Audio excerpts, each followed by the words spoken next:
The Last Airbender is a direct adaptation of Nickelodeon's Avatar: The Last Airbender, an anime which aired from 2005 to 2008. Though I have personally never seen the show, it has received great acclaim from both children and adults alike. Both the film and the TV show are set in a fantasy world based on ancient Asian and Indian cultures. This world is divided up into 4 nations based on the natural elements of earth, wind, and fire. And water. As the title would already have you know, all the airbenders have been wiped out aside from one young boy named Aang, who was frozen in ice outside of a water village. Now that he's the last of his kind, he must resume his training to become master of all elements, or as James Cameron would have them not put it, the Avatar. The imperialistic Fire Nation doesn't take very kindly to this. Now Aang must train all while being caught up in a war, as well as being kidnapped constantly. Seriously, the kid is kidnapped twice in the exhibition of the film, and another time before the climax is even close. Space between kidnappings will come off as more distant, being that time seems to stand still in this film due to its simple dialogue.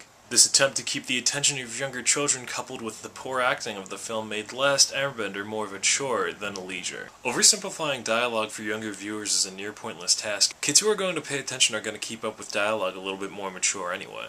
And kids who don't fit into that category won't be paying much attention to anything that lasts 2 hours. All this tactic does is alienate audiences outside of the small age demographic that the film does appeal to. It's somewhat ironic that a 3D movie could be so one-dimensional. It's not the best kind of irony. Like having to watch a Blu-ray copy of Halo Legends on a PS3 because Xbox 360 doesn't support Blu-ray discs. But I digress. On the subject of 3D, Last Airbender was surprisingly not something that really needed it. Being that the film was converted into 3D after the fact rather than being filmed in 3D, it doesn't have the same effects that would normally be in a 3D movie. There wasn't much jumping out at you, and when you're paying almost double ticket price to see a movie in 3D, you want to get as much bang for your buck. The film does redeem itself slightly in the costume and set designs. They're all very well done, but that can't carry a film. It seems like M. Night Shyamalan traded in all his twist ending rights for glamorous sets and design. Unfortunately, it seems like he also traded in his ability to build tension, but I don't know what for. The idea of suspense in this film comes off something like a Marx Brothers skit followed quickly by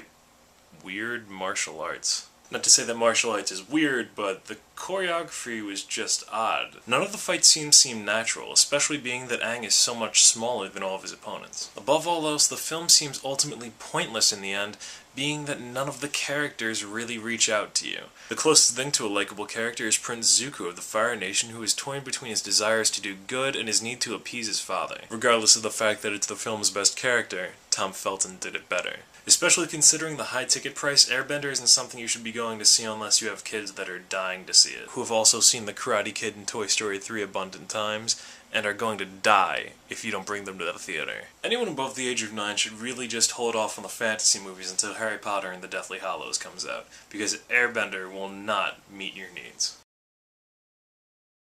This movie is real. Yeah!